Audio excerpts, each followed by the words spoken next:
जय Hind, welcome back everyone. आप सभी का एक बार फिर से बहुत बहुत स्वागत है हमारे यूट्यूब चैनल मोहित शुक्ला डिफेंस में। और आज की इस वीडियो में हम लोग जो हमारा एग्ज़ाम है नेवी एमआर 2025 की, जितने भी मेरे भाई बहन तैयारी कर रहे हैं उनके लिए ये वीडियो काफ़ी ज़्यादा इंपॉर्टेंट होने वाला है, क्योंकि आज के इस वीडियो में हम लोग नेवी एमआर 2025 के लिए जीके के टॉप 25 क्वेश्चन को कवर करने वाले हैं, जो कि मोस्ट एक्सपेक्टेड क्वेश्चन है और इसके साथ ही साथ वो प्रीवियस ईयर एग्जाम में भी आपके आए हुए हैं।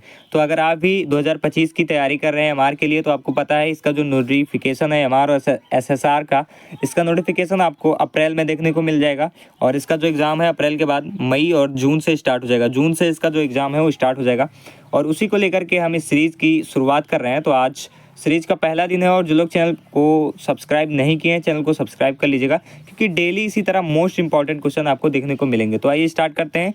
और आज का आपके स्क्रीन पे पहला क्वेश्चन है, भारत का राष्ट्रीय खेल कौन सा आपको बताना है? क्रिकेट, हॉकी, कबड्डी या फुटबॉल?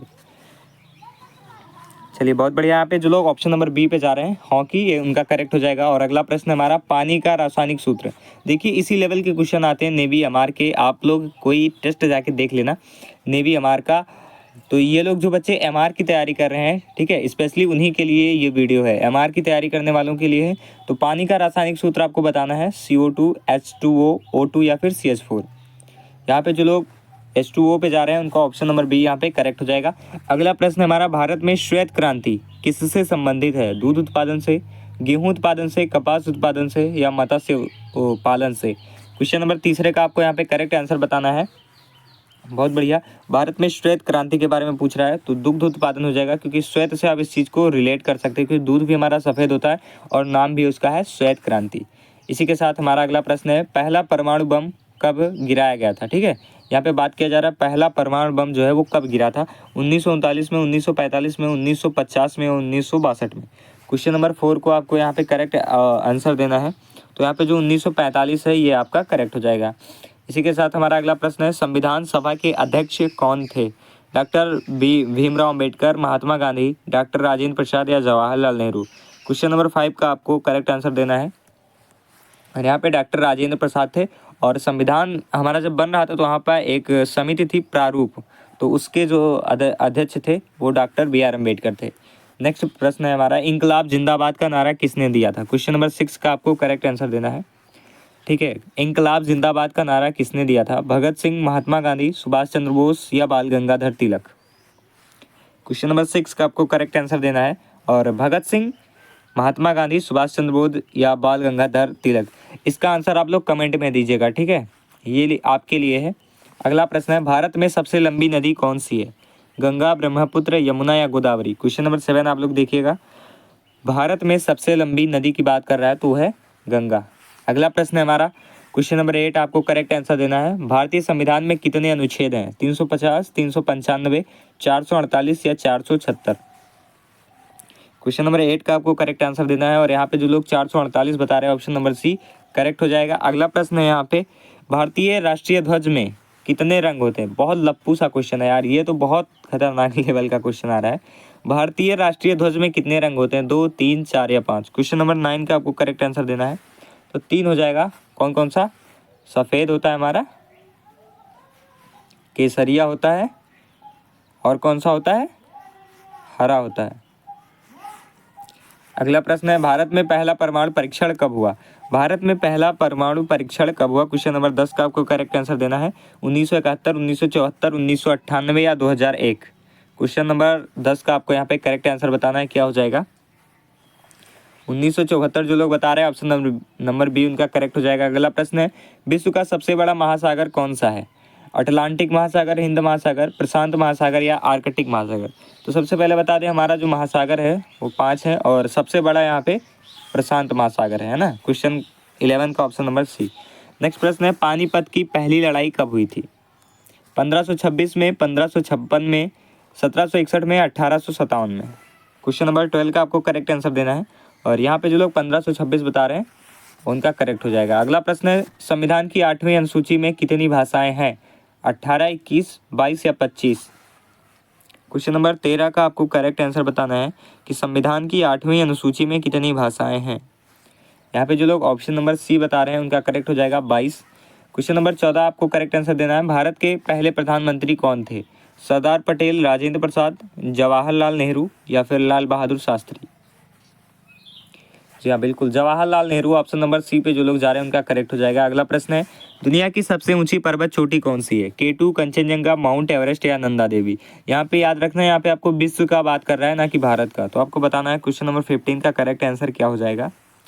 माउंट एवरेस्ट जो लोग बता रहे हैं उनका करेक्ट हो जाएगा। अगला प्रश्न है, भारतीय नौसेना का आदर्श वाक्य क्या है? बताइए।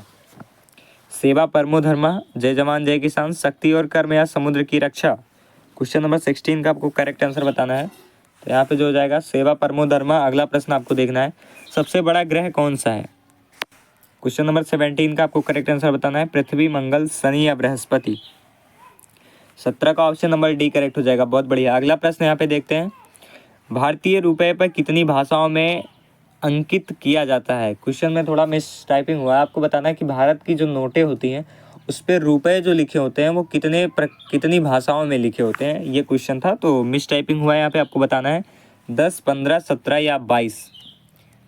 भारत की जो नोटें होती हैं आपने देखा होगा 10 की, 20 की, 200 की, 500 की, तो यहाँ पे आपको बताना है उस पर जो लिखा होता है रुपए, भारतीय रुपए, ये कितनी भाषाओं में अंकित है, ये आपको बताना है। क्वेश्चन नंबर 18 का आपको करेक्ट आंसर बताना है, ऑप्शन नंबर बी यहाँ पे करेक्ट हो जाएगा। बहुत बढ़िया। देखिए, जो लोग जीके की इंपॉर्टेंट ट्रिक्स के लिए चाहते हैं ना, वो लोग हमारे टेलीग्राम चैनल को ज्वाइन कर लीजिएगा। उसका लिंक मैं फर्स्ट कमेंट में दे दूंगा और साथ ही साथ डिस्क्रिप्शन में दे दूंगा।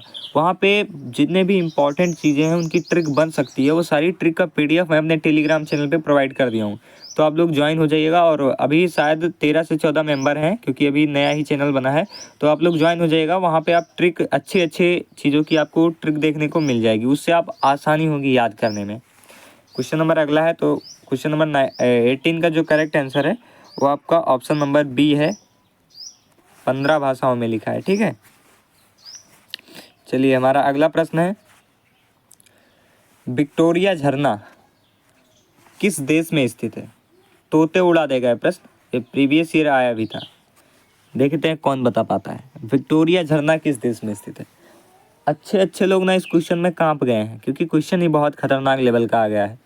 अमेरिका, भारत, जिम्बाब्वे या ऑस्ट्रेलिया? क्वेश्चन नंबर 19 का आपको करेक्ट आंसर बताना है, तो जिम्बाब्वे। उड़ गए ना तोते? अच्छा, सही बताना क्वेश्चन नंबर 19 कितने लोगों का सही हुआ था कमेंट में। ठीक है, अगला प्रश्न है, चंद्रगुप्त मौर्य के गुरु कौन थे? चाणक्य, कौटिल्य या विष्णुगुप्त या उपरोक्त सभी? तो यहाँ पे क्वेश्चन नंबर 20 का आपको करेक्ट आंसर बताना है, तो यहाँ पे जो उपरोक्त सभी है, क्योंकि चाणक्य, कौटिल्य और विष्णुगुप्त ये तीनों एक ही हैं, बस इनके नाम अलग अलग हैं, तो उपरोक्त सभी हो जाएगा। अगला प्रश्न है, कंप्यूटर के जनक कौन है? Bill Gates. वाह, बिल गेट्स तो इन दिनों कुछ ज़्यादा ही वायरल हो रहे थे टॉली चाय वाले के साथ, है ना? तो बिल गेट्स हैं, चार्ल्स बेबेज जी हैं, एलन ट्यूरिंग या स्टीव जॉब्स? कंप्यूटर का जनक की बात किया तो सभी को पता होगा, क्वेश्चन नंबर 21 का करेक्ट ऑप्शन हो जाएगा यहाँ पे Charles Babbage, option number B. अगला प्रश्न है, भारत के राष्ट्रपति का कार्यकाल कितने वर्षों का होता है? ये भी PYQ है, याद रखना मेरे दोस्त। भारत के राष्ट्रपति का कार्यकाल कितने वर्षों का होता है? 4 वर्ष, 5 वर्ष, 6 वर्ष या 7 वर्ष? क्वेश्चन नंबर 22 का आपको करेक्ट आंसर बताना है, तो यहाँ पे जो लोग 5 वर्ष बता रहे हैं उनका करेक्ट हो जाएगा। अगला प्रश्न है, भारतीय वायुसेना का मुख्यालय कहाँ है? चलो आ जाओ भाई, देखते हैं किसमें कितना दम है। क्वेश्चन नंबर 24 है, मुंबई, कोलकाता, नई दिल्ली, चेन्नई? भारतीय वायुसेना का मुख्यालय पूछा है, आपको बताना है कहाँ है। बहुत बढ़िया, 24 का ऑप्शन नंबर यहाँ पे सी, नई दिल्ली आपका करेक्ट हो जाएगा। बहुत बढ़िया। इसी के साथ हमारा अगला प्रश्न है, भारतीय नौसेना दिवस कब मनाया जाता है? भारतीय नौसेना दिवस कब मनाया जाता है आपको बताना है। 26 जनवरी, 15 अगस्त, 4 दिसंबर या 8 अक्टूबर? 23 का करेक्ट आंसर देना है, तो यहाँ पे ऑप्शन नंबर सी करेक्ट हो जाएगा, 4 दिसंबर। ये क्वेश्चन तो हमारा हो गया अभी। अगला देखिए, आपको बताना है कमेंट में कि आपने 25 में कितने क्वेश्चन करेक्ट किए। ठीक है, साथ ही साथ जो मैंने क्वेश्चन बताने हैं उनका आंसर भी आपको देना है। बाकी ये सीरीज़ हमारी अब डेली आएगी, तो आप लोग चैनल को सब्सक्राइब कर लेना और मिलते हैं आपसे नेक्स्ट वीडियो में। तब तक के लिए जय हिंद। तैयारी अच्छे से कीजिए और टेलीग्राम चैनल को ज्वाइन कर लीजिए, क्योंकि वहाँ पे मैं अच्छी चीज़ों के PDF, साथ ही साथ जो हमारा इंपॉर्टेंट ट्रिक है ना जीके का, उसका पूरा PDF प्रोवाइड करके रखा हूँ, तो वहाँ पे आप लोगों को मिल जाएगा। और आपको रटने से क्या होगा, आप जीके कोई रटने वाली चीज़ है, जितना रटोगे उतना ही रहेगा। अगर जीके को आप 1-2 महीना पढ़ लिए उसके बाद बंद कर दिए तो फिर रिवीजन नहीं करोगे तो ख़त्म हो जाती है। इसलिए इंपॉर्टेंट चीज़ों की जितनी भी ट्रिक्स बन सकती थी उनके सारे ट्रिक्स मैं एक PDF में कलेक्ट करके आपके लिए टेलीग्राम ग्रुप में डाल दिया हूँ। तो ठीक है, तो नेवी एमआर की अगर आप तैयारी कर रहे हैं स्पेशली, तो ये चैनल आपके लिए बहुत ज़्यादा इंपॉर्टेंट होने वाला है, क्योंकि यहाँ पे जितने भी PYQ हैं और मोस्ट एक्सपेक्टेड क्वेश्चन हैं उनके सारे के सारे यहाँ पे मैं सॉल्व करवाने वाला हूँ। तो मिलते हैं नेक्स्ट वीडियो में, तब तक के लिए जय हिंद।